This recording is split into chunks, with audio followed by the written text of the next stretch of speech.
Hello, brothers, and welcome to something new that we're trying out again to help you as pastors and leaders in your churches to stay informed about what's going on in the life of the association, and also just for me to pass some stuff your way as I find it online and stuff that I find that is helpful for me. I kind of make note of it and want to pass it along and share it with you because I know that all of you are busy out there and you've got a lot going on, a lot of things on your plate. I do as well. Not like I'm sitting here twiddling my thumbs with nothing to do in my office, but I want to serve you as pastors. And so that's why I started the 5 things to know on Friday and started sending that out to you.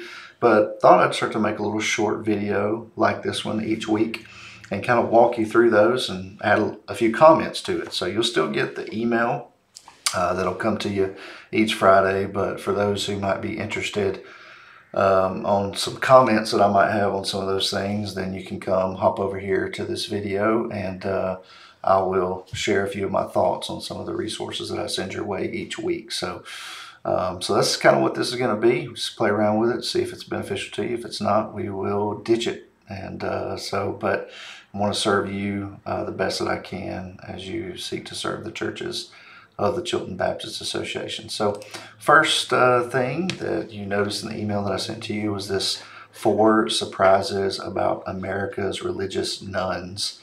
That might be a new term for some of you. You hear the term nun and you first think like a Catholic woman who's committed herself to the service of the church nun, but that's a different nun. These nuns are those that on a survey of their religious preference or religious identity, they will check the box nun.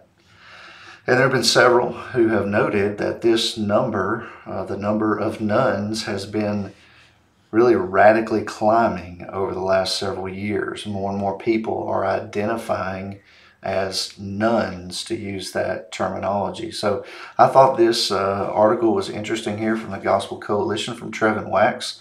If you don't know Trevin Wax, Trevin is a Southern Baptist, and he's usually a guy that has a lot of keen kind of insights on the culture, and he does a great job of interacting with cultural trends in light of the Bible's teaching. And so there's 4 surprises about America's religious nuns. I'm not going to tell you what the whole article says here, but they are ambivalent but not antagonistic, just to show you kind of the first surprise. There is a little bit of a teaser for you, but this article is super interesting to me. Is think about who we're engaging and who we're trying to reach. Big part of leading our churches to missional effectiveness is thinking about who are the people that we're actually trying to reach. What's our target demographic? Who are the people that we're trying to impact? And so while the number of nuns may not be as high here in Chilton County as it is in some other parts of the country, still it is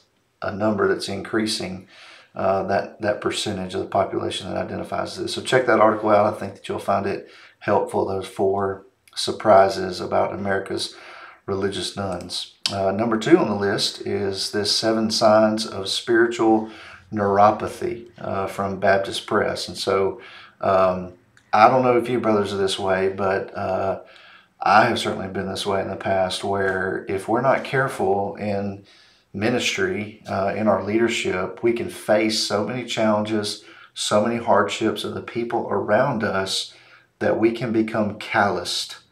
We can become not as empathetic maybe as we once were. And so I really appreciated this article from Baptist Press from Dr. Lawless, one of my professors from back in my days of seminary. And Dr. Lawless unpacks these 7 signs from his own life about spiritual neuropathy, or a spiritual lethargy, some people call it, or a spiritual callousness that can develop. And so he shares some great insights here from his own experience. One being here, he still says, number 1, I still feel the power of conviction, but I fear that I've grown desensitized to the consequence of sin. So encourage you to look at that article and prayerfully engage with it, and ask the Lord if any of these signs are present in your life, and then take action to make sure that those things don't remain.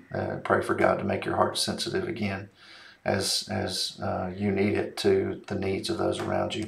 All right, number 3 is 5 ways pastors create a prayer culture. So again, this is from Baptist Press and from Kai Bowman. If you know anything about Kai Bowman, he is noted for his emphasis on the importance of prayer.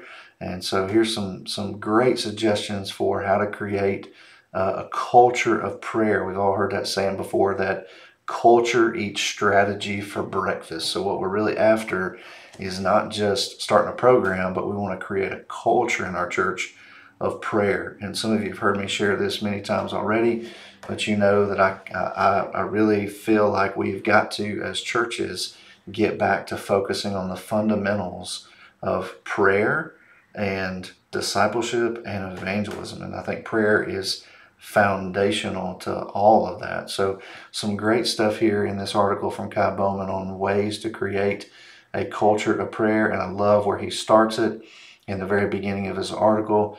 The pastor himself must be committed. That's where it starts. It starts with you and me. We can't give away what we don't possess. And so we have to have a life saturated with prayer if we want to have churches that are saturated with prayer. So that's number 3 on the list for this week. Number 4 is how to share the gospel door to door. So I know as soon as I said door to door that probably a few of you bristled a little bit because I hear it sometimes. Door to door is dead, right? That door to door doesn't work anymore. And I'll usually tell people, in some cases, I think that's exactly right. But in other cases, I would say, no, I think there's still some opportunities in door-to-door evangelism. What I've noticed, and this is Chilton County. This is not in prior ministry experience somewhere else, even though I've seen this same pattern happen in other places that I've served. In lower income areas, door-to-door has a higher receptivity. But in higher income areas, there seems to be less receptivity. So, something to keep in mind. I've seen that happen in Chilton County. I've gone prayer walking through the projects, knocked on doors, shared the gospel 5, 6, 7 times in an hour with people that I've had opportunity to share with them. If I go do that in one of our more high income neighborhoods in Chilton County, nobody opens the door, right? So anyway, I just say that door to door, we don't know if it's dead or not unless we've really tried it. So if you want more information about how to try it, this is a great article, How to Share the Gospel Door to Door, from the Caskey Center for Church Excellence at New Orleans Seminary. So I won't go much more into detail. If you do want to try this strategy, I'd love to talk to you as your associational mission strategist on some tips and ideas for how you can try to engage in your neighborhood if you feel like this would be a good strategy for you and for your church. All right, number 5 and last, just want to remind you about our upcoming Lunch and Learn. That's going to be on March 11th, and we're doing these once a month.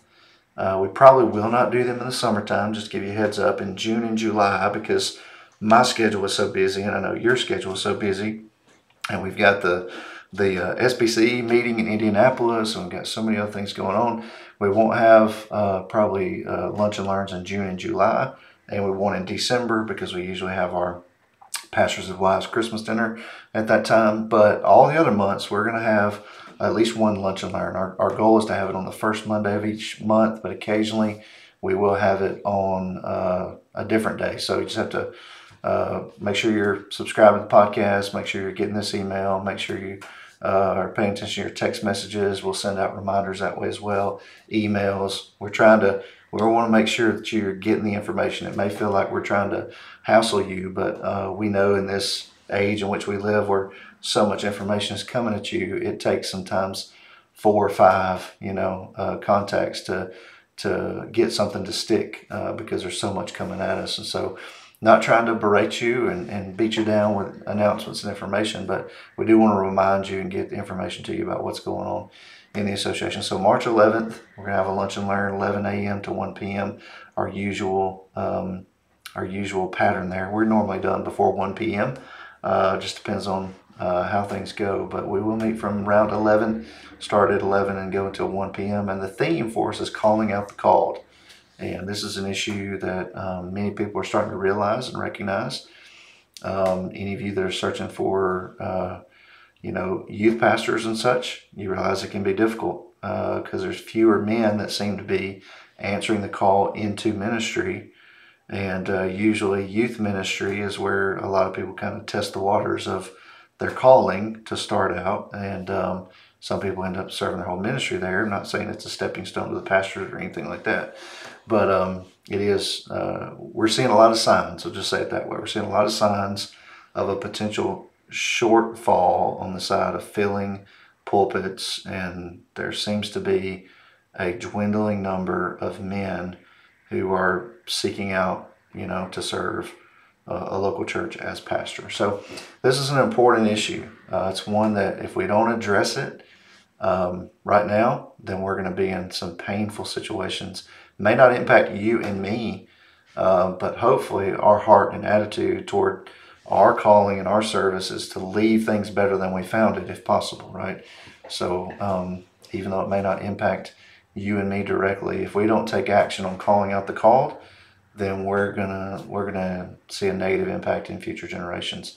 And so come, Dr. Kevin Blackwell. Many of you know Kevin. He's a good friend and gives oversight to the Ministry Training Institute program out of Stanford University. And he's an assistant to the president there as well. And so if you know Kevin, you know he's an awesome disciple maker and a great man who loves the Lord. So hope you'll come out and be a part of that. But we do need you to RSVP for that. So if you plan on coming, then just let us know. It's free. We'll have lunch for you. I think we're going to try to get catering from Neighborhood Grill. If that tickles your fancy, that's the thing what we're going to do this time for lunch. But we do need to know if you plan on being here. So just RSVP by emailing Jessica here in the office and letting her know that you plan to attend. And feel free to bring somebody with you. If there's another staff member that works with Next Generation of youth or children, this might be a great opportunity to bring them along with you. Just another deacon in your church, bring them along with you. We'd love to have them come, not just the pastor, but any other church leaders that you feel would be appropriate to bring with you for this topic that we're going to talk about. So RSVP, hope to see you on March 11th. That's it for this week for the 5 and the comments on it. Let me know if you like this, if this is something that you'd like me to continue doing. And love you guys. I'm praying for you. If I can do anything for you, then please, please, please reach out to me. I'm here to serve you and encourage you, praying for you. And if there's anything that I can do for you, please just reach out to me and let me know. God bless you.